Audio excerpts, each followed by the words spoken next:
I think that the business really is fundamentally sound in its trading of charters. Once you start to get into blips of asset prices, you can get yourself in a bit of a muddle. But you got 17 airplanes. Yeah. I love Challenger A50s, the legacies, the lineages, the BBJs, also with CFMs. Pretty high reliability aircraft. Yeah. And you're flying, what, 1,000, couple hundred hours a month?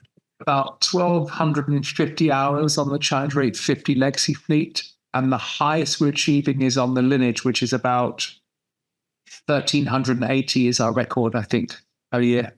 And most of those airplanes are going where? London to? London down to the Middle East. That's your kind of corridor. And occasionally the intercontinentals branch off into Africa and some flights into Asia. I personally believe that taking the transatlantic flights is utter commercial suicide, because you just can't. They're two different clienteles, and I've never made it work. So I've decided to stop the USA flights, really, and it's worked out really well. What was the hiccup there? I mean, what you say? Two different types of. I'm probably gonna. I hope that no one starts getting upset at what I'm about to say. So I have the deepest of respect for the American market before I say this, but there are two different mentalities.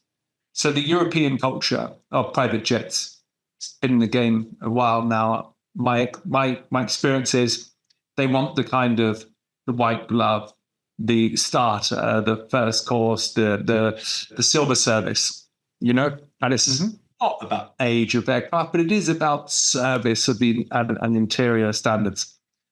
In America, it's seen as a time machine, given how vast the country is there. Mm-hmm. And fundamentally, it's, well, I'm sorry, you might have a Global 6000, but I've got a G4 SP for $15,000 cheaper, take it or leave it.